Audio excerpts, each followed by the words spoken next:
Welcome to our first HomeKit monthly Q&A. I don't know what we're calling this thing, but we got a bunch of your favorite HomeKit YouTube creators together and thought we would just talk about HomeKit for a little while, a little bit of a round table. So I thought we'd start with introductions. I am Josh Owens. I run the HomeKit Live channel. And we do a podcast, HomeKit 5, and then we do weekly videos as well on YouTube. Shane, you want to go next? Hey, I'm Shane Watley, and I have a YouTube channel all about home, smart home with HomeKit.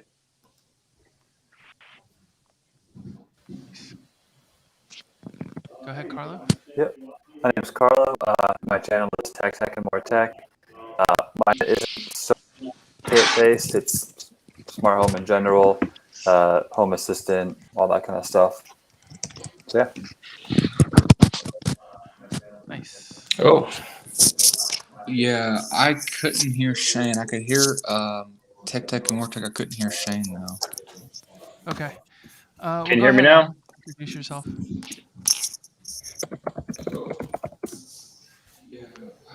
I could hear you, Shane. Yeah, I heard you too. All right, cool. I think the iOS devices are having trouble. Brandon said he can't hear anyone. You want to go, Brad? Yeah, my name is Brad, and my channel's The Brad Lloyd. I'm kind of the new guy. I just started a couple months ago, but my channel's just all about HomeKit and HomeKit products. Love HomeKit, so just excited to be part of this community. And who wouldn't want to talk about HomeKit and automations, right? Yeah, definitely. Let's go to Eric next. My name is Eric. I have a YouTube channel called Modern Day Tech, and I cover HomeKit, and I might dabble in some other stuff every now and then, but mostly HomeKit. Can anybody hear me? I can hear you, Adam. Yeah, I hear you now. Can you hear us, Adam? I think we lost him again. Hey, there's Chris. Why don't you introduce yourself, Chris? Mention your channel. Hey, Chris Young, HomeKit Geek, and then I'm also co-hosting the podcast, the HomeKit Show, doing stuff. Yeah, welcome. Do I sound okay? Yeah. Great. Sound good. Awesome. All right, Adam, you want to introduce yourself again? Can you hear us?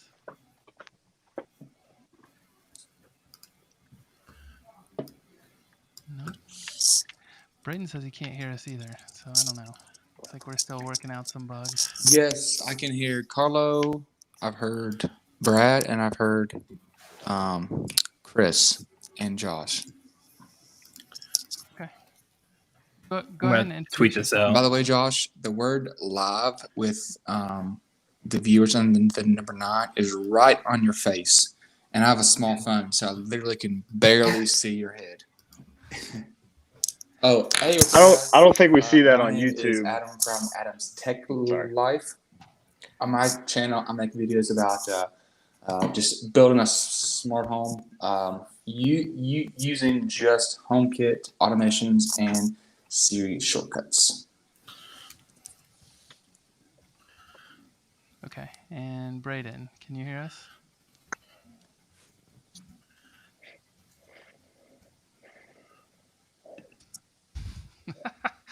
All right. I am Brayden. I co-host the HomeKit 5.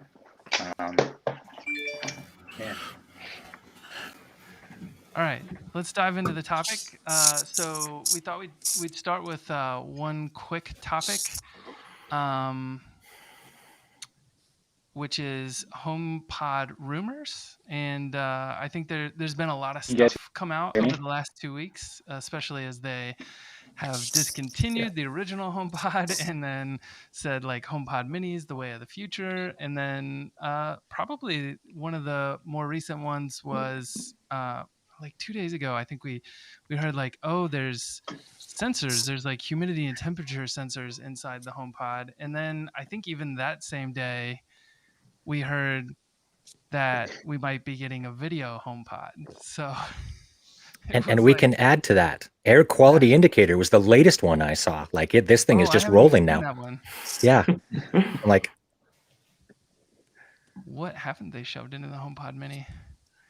I don't think it's actually there. I don't think it's like the temperature and the humidity sensor. Somebody's done a teardown on it, and it is a TI. Like they've identified the actual chip, so it's there. But that doesn't mean that Apple's ever going to turn it on, and they have not commented it, as far as I know. Anyone know anything different? I wonder, are those? Oh, go ahead. No, go ahead. I wonder, are those same type chips in the phones, or there's different for detecting water? My understanding is, and someone had sent this out, and so I took a look at the specs of the chipset, and it is a more of a higher accuracy. There's been a lot of speculation on other podcasts as well in the last couple of days that it might be used for, one of the more plausible ones for Apple to tell whether or not you were using your HomePod Mini in a bathroom, which is not officially supported from a humidity standpoint. Like, so they can basically call, no, sorry, you broke your stuff because you used it where you weren't supposed to. So it's not the same as the phone ones, from what I understand. For $99, if I break it by having too much humidity in the bathroom, I'll take that. Yeah. More interestingly for me is, does anybody actually even care that we get another humidity and temperature sensor? Why not? I mean, if I'm gonna get one, I would prefer to be built into the HomePod, so I don't have to buy anything else. Hopefully, Apple can just activate it via software, but I don't know. But I feel like if I'm gonna get one, I'd rather just have one already there, so I don't have a bunch of them. But yeah, I guess I like that's things my that are point, built though. together. yeah, I guess my point though is that you don't really have a choice. yeah, Right. When you buy things like the Philips Hue motion sensor, right? Mm-hmm. You got temperature sensor with that, whether you wanted to or not. Sure. The Aqara ones, the motion sensors, most of those have temperature. I think some might have humidity. So it is a dirt cheap electrical component that manufacturers can throw into a device and offer more value. Was there enough sarcasm in that? Yep. I didn't realize Okay. the Aqara had the temperature and humidity sensor built into the motion sensor. I think it depends which version of the Aqara. There's in multiple generations. Yeah, interesting.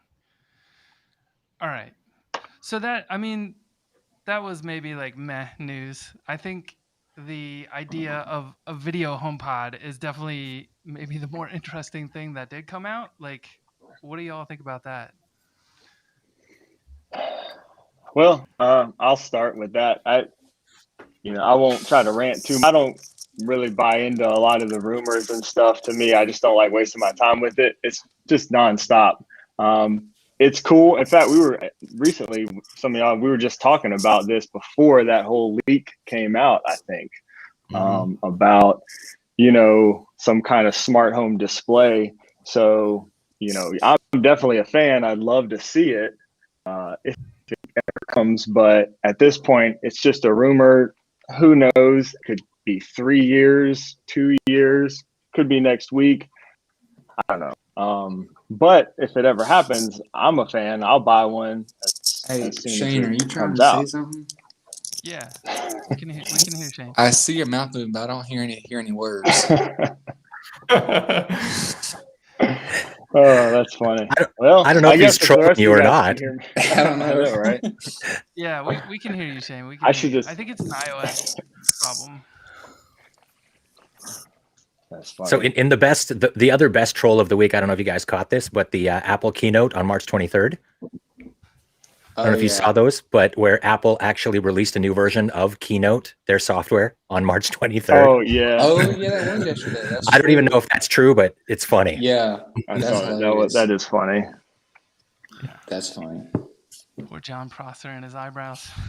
I haven't watched it yet. Is I it haven't funny? watched it either. I don't know, but I thought it was funny just to even hear about it. Like, somehow they ended up seeding out the rumor of the keynote event on the 23rd to like 3 of the biggest leakers, and it was like they all said it was going to happen, and then it was like, nope, not happening at all. It's rough. Think we'll get something in April? I do, yeah. I think we'll get something in April. I mean, I think you and I are on the same page. Like, we're both hoping for AirTags, and seeing some of the stuff we're seeing in 14.5 beta, I'm hoping it's true.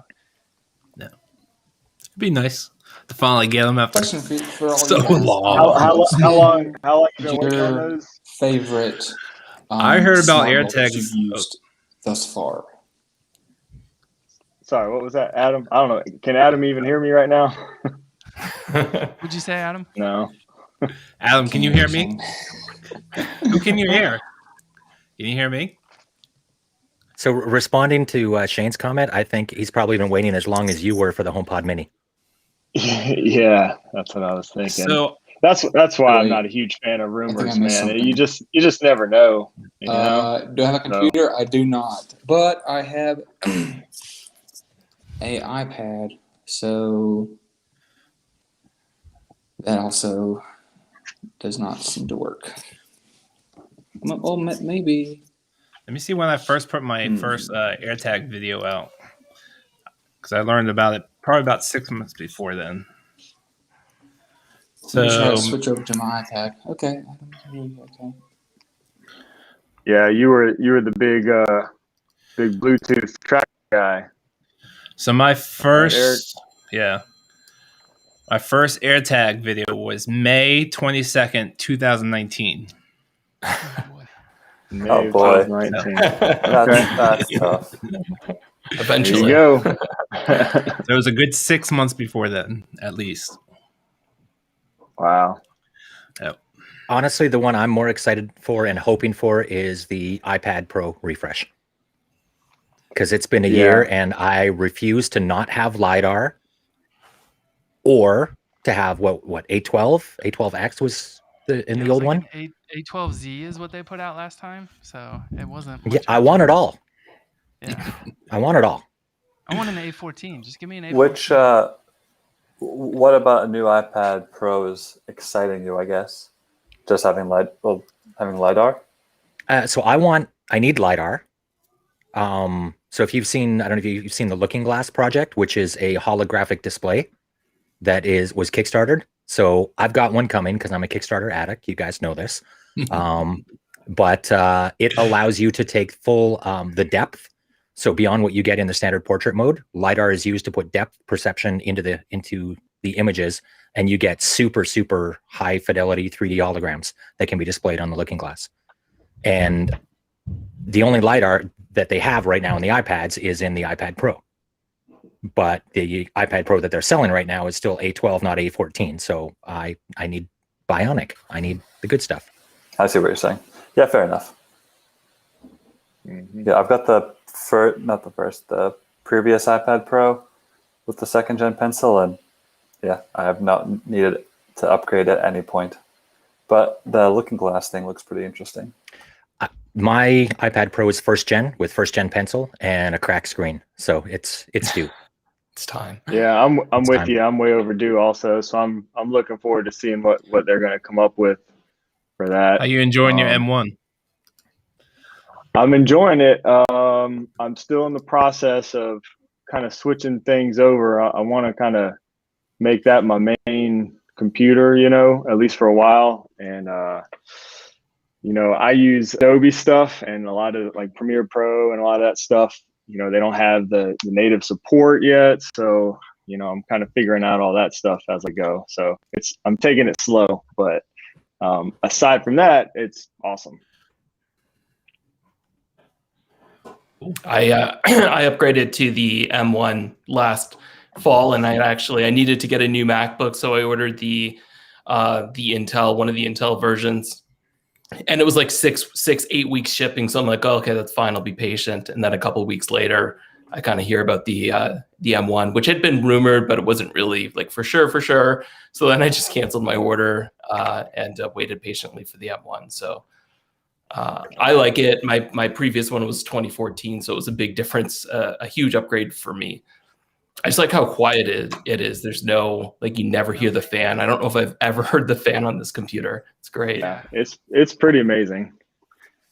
Yeah, I love it too. I thought I would be like I do web development and writing code for a living, and I thought like that would be problematic for building stuff with Homebrew, and like it's been amazing. Like it's been so zippy. Yeah, so we did get a question. Sigmund Judge, he runs a podcast. I think it's called Magic Rays of Light. Yeah, he talks about all things Apple TV. He wanted to know if we had any thoughts on iMessage, FaceTime, and AVF capture frameworks showing up in tvOS. That could potentially, if they come up with like a HomePod with a screen, I could see it running tvOS instead of iPadOS. And that's, I think, maybe the play there, right? You can have iMessage, FaceTime, or whatever on a HomePod with a screen that's going to be running tvOS. That's my only sort of connection with them. I'm not super familiar with frameworks or any stuff like that, but that's the first thing that pops in my head. Yeah, that's kind of interesting. Like, I mean, I guess it would make sense that you would use like a video HomePod. You would put tvOS on it, right? Because it needs all those streaming services and whatnot. I mean, I don't know that I'd sit there and watch it on a 10-inch screen or something. Well, but FaceTime, you could also get FaceTime for grandmas. Yeah, that's true, right? You can Right. compete in the portal market. Yep. Yes, it's kind of interesting when we brought this up. I guess that was on my IG live a week or however long ago that was. We actually discussed them having to do something as far as software goes. So maybe this is, like the solution for that. If they do go down that road and building some display, kind of modifying the tvOS for that, I don't know. For me, I think tvOS is the sort of more natural, better way to go about it. I don't know how many of you guys have like Echo Shows or Nest Hubs. The input on those devices is always very sort of secondary. Like the input using touchscreen is very secondary. You almost never want to do it. It's about presenting you information. And I feel like tvOS versus iPadOS is that same sort of juxtaposition. tvOS is all about presenting you information. iPadOS is more about like creating stuff. So it kind of makes sense to me that you're going to have the sort of foundation of a presenting OS. Yeah, that's a good point. I think that makes a lot of sense. Yeah, I guess now's a good time to drop in too and just say, if you guys have questions, leave them in the chat. We're monitoring YouTube and watching the chat and trying to react. So what's a good price point, do you guys think, for a video like HomePod? $200 maybe. Like, I don't know. Think about the HomePod was $299 US, right? And nobody bought this, and this is a different product. But Didn't they start higher? Yeah, wasn't it $349? Higher, yeah. Originally, yeah.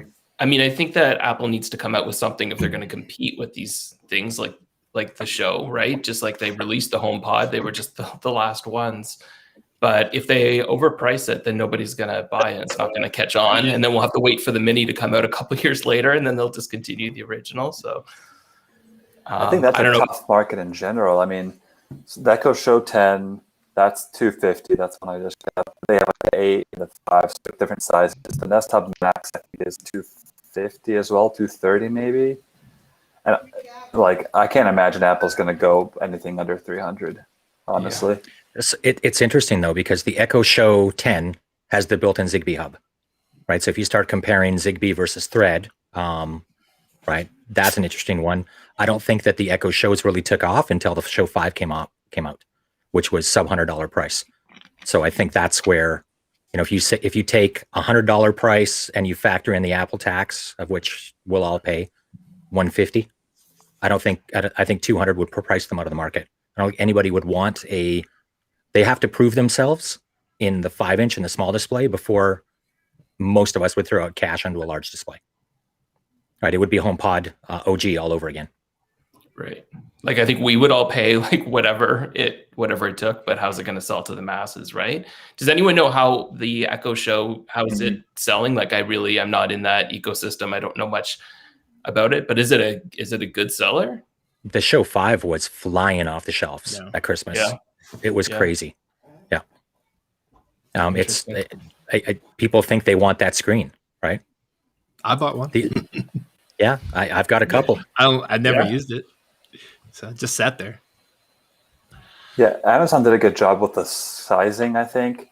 I think like the 5 is like a really good size for like, you know, bedside table, that kind of thing, just like show your, what's it called? Like the weather or time or whatever. An 8-inch is pretty good for like a smaller kitchen or like a home office. And then the 10-inch is just like large room. I don't know that Apple's going to come out with like a 5-inch one. Cause like to me, it's like, what am I really going to use this for? Like, what are you really going to convince people to do with it?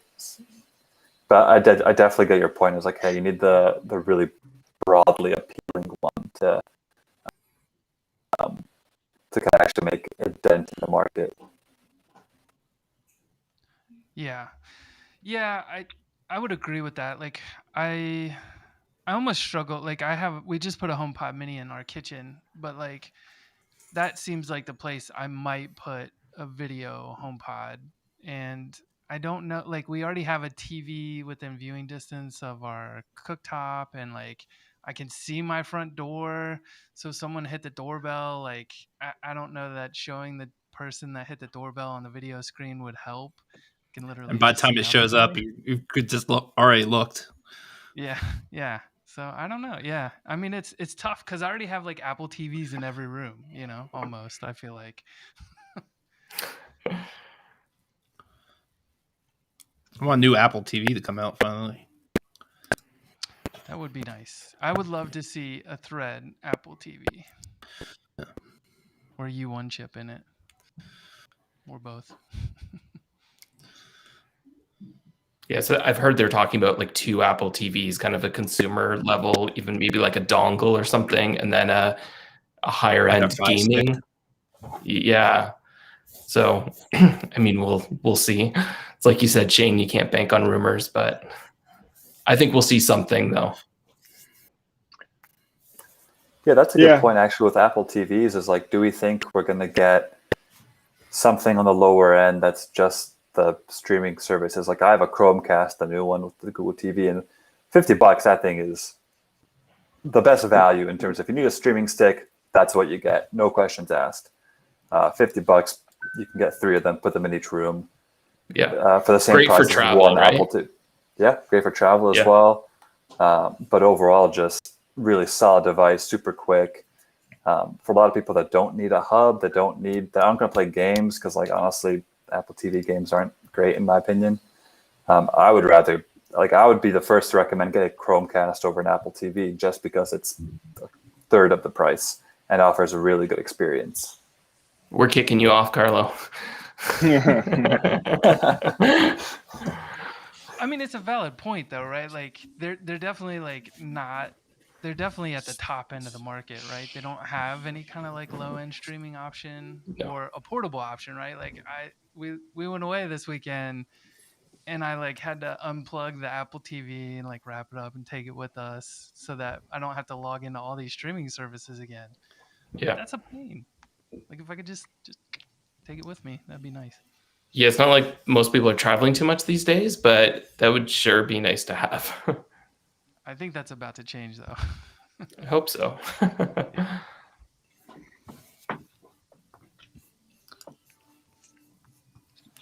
Chris, can you hear me now? There we go. That's better. Yes. What about Adam? Oh, Adam dropped off again. Brandon? He dropped off. So what I was saying is there was a good question, which we just kind of talked about. Is there a worry for you that Apple will actually do what we don't expect and over-engineer it? I feel like on that question, they might be a little gun shy just because like they were. I mean, seeing Eric's tweet about ordering a HomePod and getting like OG 2017 stock shipped to him, like from launch, like I feel like they might be a little, either they're going to manufacture less if they do over engineer to come in at a higher price, but I feel like they've learned a valuable lesson in seeing how quick the HomePod minis fly off the shelf. Yep. Yeah, hopefully they've learned, with the HomePods. I mean, I actually think it's Apple. They're not going to do what we expect. True. Right. Or maybe, out of the 8 of us or whatever, one of us might get it right. And also, you gotta realize we don't know, is the HomePod Mini really selling that well? Yeah. We are hyper focused into this HomeKit stuff. We talk to a lot of people that are also in that hyper HomeKit. So, but the actual reality is that, is the average person buying this? We're definitely in the bubble, granted. But if you look at, again, it's hard to tell. I totally get your point. I'm just thinking this through on the fly. If you look at how quickly they went off the shelf or off the Apple Store when they were ordered and how quickly the time to deliver went up, they were flying like crazy. But was that because they stocked them the same way that, they were expecting the HomePod to sell? Like well, even if that's the case, they still did better than the original HomePod. If that's the case, True. It appears to me, just from hearing people and kind of being in this space all the time, that I think a lot of people are getting into HomeKit, smart home stuff now because of the HomePod Mini. It just appears that way. Again, I don't have any numbers or anything to tell you how well it's been selling, but it seems like that barrier to entry is just a lot lower now, just like Alexa was back in the day. And, people are getting those because they're cheap. And next thing you know, they get some light bulbs and kind of go from there. So I think we're seeing that a little bit with HomeKit. People already have an iPhone, get a HomePod Mini, you're on your way. Right. I think Nanoleaf is happy. Yeah, I'm sure. Yeah, they're doing all right, eh? Yeah, it took like 2 months to get my light strip. Yeah, I know, me too. Yeah.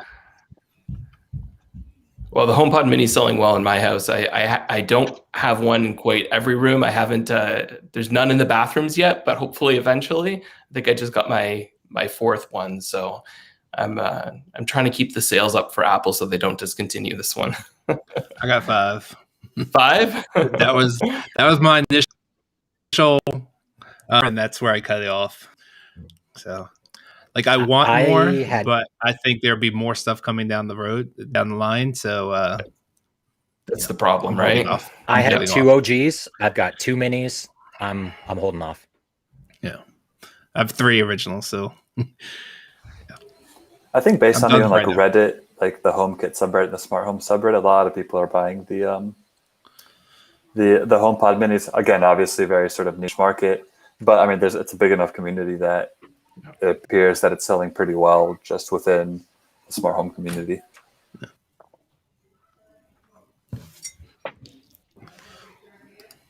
Yeah, I definitely I don't think I ever see a post where someone's like, I bought a HomePod Mini. It's usually like a pair or 4. Well, I think that you're seeing Sigmund's comment. He has 8. Yeah, I think that you're seeing definitely. That's more in those in that niche, HomeKit smart home world. But I think I've seen a lot of people, dropping comments and things like that. Hey, I just got a HomePod Mini, like literally a HomePod Mini. I want to get some light bulbs, or, literally just asking, what do we get next? So I think I've seen people who are just getting ones, very new to all this, and that's how they're starting, See, we've all been kind of, I'm sorry, go ahead. Sorry, I was just going to say, I've heard of people, giving one to their grandparents for Christmas. even, right? Just like if they have an iPhone, they're hip enough for an iPhone, so just they can talk to Siri and have a conversation with somebody. It won't be a great conversation, but you can have one. Yeah, exactly.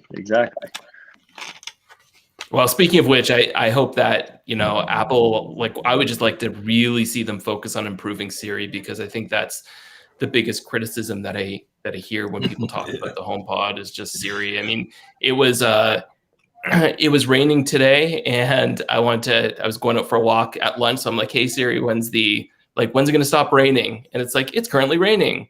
Like, ask it again. It's currently raining. I'm like, okay, what's the forecast for this afternoon? Finally got it. But it's like such a simple question, and Siri just has so much trouble with that. And we all saw your video, Shane, in the short that you did with your wife trying to turn off the bed lights. So we've all been there. Wife versus Siri. Yeah. Well played, sir. Well played. Yeah. We can all relate. Don't tell her this, but some of it may be operator error. But like I said, don't tell her that. She, in her defense, I'm always changing and moving stuff around. We're testing stuff and things like that. So I'm kind of always changing stuff. So she struggles just remembering the names of things. So that's part of it. But we've definitely all been there. It's when you're living with a non-techie, as I'll call it. The struggle's real sometimes with Siri, anyways. Honestly, I've avoided that, completely sidestepped it with automations. There's no voice commands. That was the only way I could deal with it, because I agree Siri sucked. She might still suck. I have no idea. I never ask her anything. Yeah, lean on automations the most, although, but sometimes you just need to, I need to pick my phone out of my pocket and. Oh no, I never use my phone. That's the last thing I use. Siri on the watch is terrible, and I feel like the phone's only slightly better when it comes to like HomeKit support. Yeah, there's a distinct disconnect between what Siri can do on different devices, and that's pretty frustrating. You ask Siri to do one thing on your watch and it does it. You ask the same thing on your phone and it does it. And you ask it on the HomePod and it doesn't do it. It's like that sort of non-continuous kind of experience is what keeps me from using it more than anything else. Like, I'm happy to try something. If it doesn't work, it's fine. But I mean, to my knowledge, I'm pretty sure the phone and the watch still can't create more than one timer at a time, but a HomePod can. Like, it's 2021, Siri. You can count at two things at the same time. Yeah, and I know someone, Bradley here made a comment about, Siri not, listening, like the whole privacy issue. It's not getting as much data to learn, I guess, as some of the other platforms out there, which I think is absolutely true. But, in the end, there's got to be a way to fix that if Apple wants to continue in the space. Well, let's not say data. Let's say voice, right? Because I think given what they've done with Core ML, as in their frameworks that we've got right now, they've got more data than anybody else. They've got the compute power in the A14 and soon to be A15 to be able to do any ML models in-house. I think we might see, and I'm going on a limb here, we're going to see post-voice controlled houses. Like, it's just going to discover. If you look at U1 chips, you look at full spatial awareness, it'll know which direction we're going, where it's going, and all the computing could be done on either a HomePod Mini or an Apple TV. Like, I know I'm like in the future, but I don't think it's that far away. Like, I can look at the hardware today and draw the diagrams of how this might work. We're so close. So that's super interesting. And that's something that I was thinking about recently is think back to when the original Nest came out. Did any of you guys have a Nest when it first came out? That was my first product. Yeah. Do you remember how the biggest thing was it's the learning thermostat, right? Like, it learns your whatever. Mine didn't learn anything. Like, it was just dumb as a rock. I just had a set schedule for it because it didn't learn anything. The learning aspect, I think LifeX maybe last year or the year before announced a learning series of their devices. And I think Nanoleaf is probably going to do something similar. I think that's the kind of sort of next natural step of the smart home is automations are great, but what if, using AI and all that kind of stuff, it creates automations for you or suggests them at least. I'd like to see that as a sort of next real step in the whole smart home game. Yeah, the Nest thing, and again, this is context matters. And I'm sure, Brad, if you can relate to this, by the time it learned it in 3 months, the weather in Canada has changed. Like it's there's no point, right? And I would love to see kind of a suggested series of like it should not be that hard for them to look what you have in a room and understand based on what you have in a room, here are the interesting things that you could do. This shouldn't be hard. Well, they're kind of going there. I mean, they've got that added in now with the suggested automations pretty much throughout the home app. Anytime you set up a new device and stuff like that. So it's kind of like they're baby stepping towards something like that, maybe.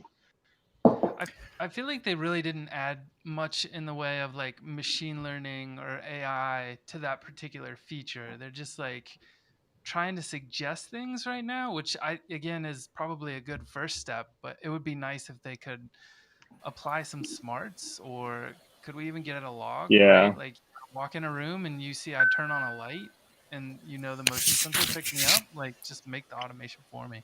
Right. I think that's the part, right? It's like the suggestion of like, hey, you can have all your lights turn off. Like that's pretty straightforward. But if I have a motion sensor in my master bedroom, for example, and then they can log that, hey, every single night at 10:30 or whatever, the lights turn off. So it's like, that's probably your bedtime. And then it's like, would you like to suggest an automation that at 10:30 or whatever, the lights turn off? Something like that. Like that's that kind of next step of AI automation that I think would be really cool. But this is the blessing and the curse of Apple, is they don't log anything. There is no trending, so that they don't have any data to refer back to learn from. Mm-hmm. Yeah. So they have to do something smarter.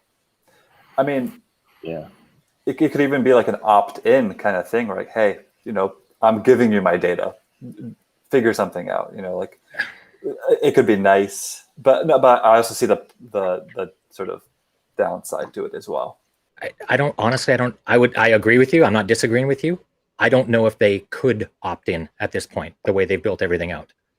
Like, I don't know if there would be such a technical change to their architecture that they would be even able to do it. Yeah. Right. But there's things like convert to shortcut. If you live, north, if you live in Canada, perhaps, look at it and say, if you're heating the house, don't do that in the summer, but don't cool the house in the winter. Like there is some pretty standard rules I think they could still apply. They've got your location. Right. There is things they do know. I think that there's like some level of logging, because I think what is it, Home Plus or Home Controller? Offer Controller, yeah. That has the log app, right? But it has to be on because it can't communicate when the app isn't working, whatever. So to a certain level, that functionality is there. Obviously, I don't know how far that functionality can extend to, and maybe that's the thing that I'm missing. But I think so. From that point of view, it could work. It's to be clear on that, and I was talking to John Andre about this. It's not HomeKit's not logging.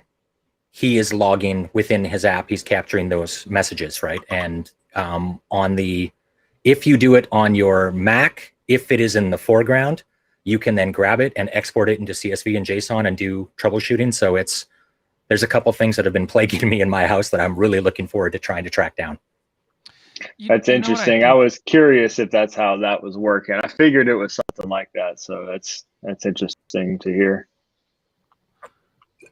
I think Sigmund brings up a good point. He mentioned spatial computing. I kind of wonder, are we going to see the ability to use, like, let's say Apple TV does drop with a U1 chip in it. Are we going to be able to detect, hey, somebody just walked into the room where the Apple TV is with their phone, and therefore we can like create an automation off that? That would get kind of interesting too. I can see it a couple of different ways. So, and I have played around with some of the products that do this presence stuff. Mm-hmm. And if it's done using something that would require me to, like, any of you got young kids, are we seriously going to buy them iPhones, all of them, to run around so things work for them?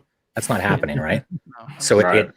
there has to be some other method that will work. And you could do this as Yeah. easy as like a Bluetooth bracelet that you buy for a kid cheap, and then AirTag. that just becomes there for tracking. Like it's AirTag. possible. yeah, just Yeah, AirTags. AirTag on it. Well, I don't know. It's a wandering AirTag, right? We'll see. Right. But yeah, But there's not ways. just But in the room, but also like where in the room are they? So it can get really specific. yeah, Yeah. no, absolutely. It's got the power, but if it requires two sides, right? And there's all those radar wireless patents out for doing tracking as well and health tracking. There's a lot of this stuff in this space that's possible, but it starts to get, it's either not enough or it's creepy. It's kind of there's no in between for me right now.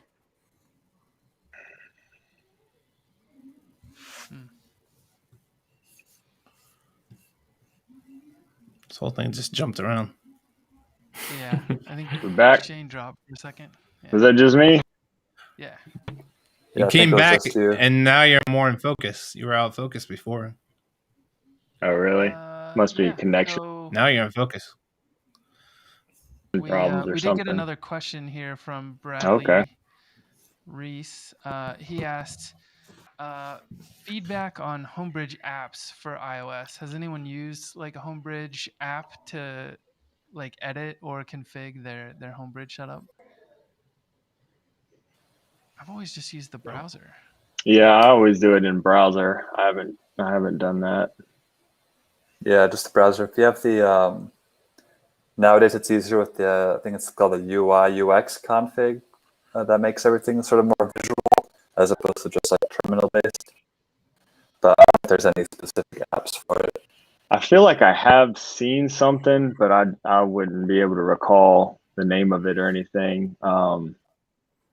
So I'm not sure. There's somebody out there that allow you to do it, but I don't know. There was one on iOS as well that would connect to your Homebridge server that allowed you to do some stuff. Yeah, that might be what I'm thinking about. Yeah, he said he currently uses the browser on the MacBook Pro. Super easy. Yeah. This is interesting. Did you see Sigmund's comment on the U1 chip with the Apple TV? They have a patent to apparently be able to detect that a child's around, and they can pixelate the content of the TV and pause it on the fly. Oh. I did not hear that. That's And funny. what content would have to be pixelated, Josh? For children? Game of Thrones comes to mind, or Walking Dead, or pretty much anything that I watch.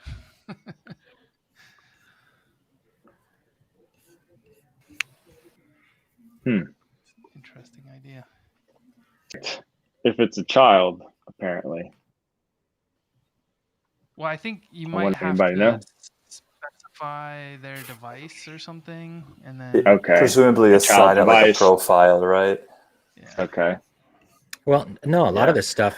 We're not all just sorry, Radar. go ahead, Chris. It's same concept as radar for a lot of this stuff. It's actually tracking how it's sending out an ultrasonic pulse. I don't know if the U1 is ultrasonic or not, and then it actually figures out what comes back, so it can detect the motion, the direction things are going in, directionality.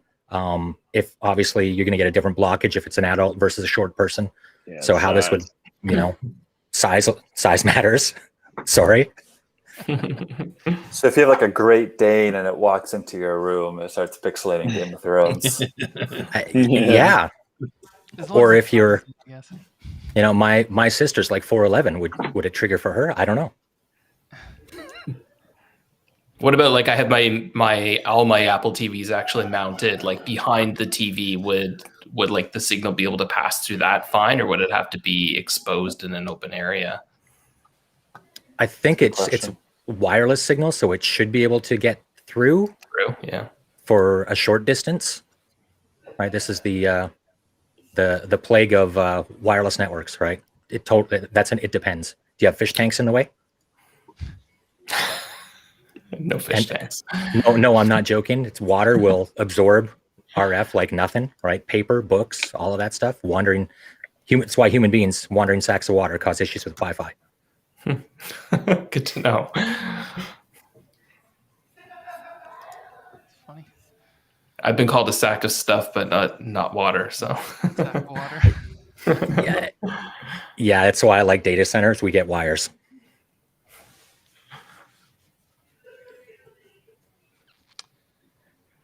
All right. Well, it seems like we talked about our topic and we've run out of questions, so we'll probably call it here for the first one. And just to give everyone an idea of, we think we're gonna try to do this like once a month on YouTube, and we'll wander it around to all the different YouTube channels. So we'll probably figure out whose channel is gonna host it next, and we'll get that up, and then we'll like tweet it out. So if you're not following us on Twitter or you aren't subbed on YouTube, you should definitely do that so you know about these things in the future. Cool. And I also think, do you want to plug the HomeKit happy hour, Shane? Oh, yeah. I think this Friday, we're gonna do another YouTube or Instagram live. Sorry, we did that last week? Actually, on St. Patty's Day, we did one. It was fun. We just had some people show up, and we're gonna take questions and just kind of hang out. Probably this Friday at, I'm thinking 5 p.m. Eastern Standard Time. So just follow me on Instagram, and I'll be sure to post about that and stuff if you want to come by and hang out with us.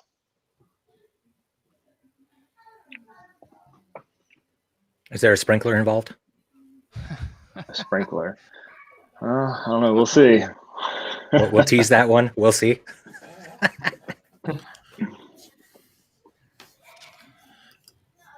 But yeah, hopefully some of you guys are gonna stop by also, right? Yeah. Friday 5 p.m. Yeah. Yeah. Cool. Awesome. I'll try and make it.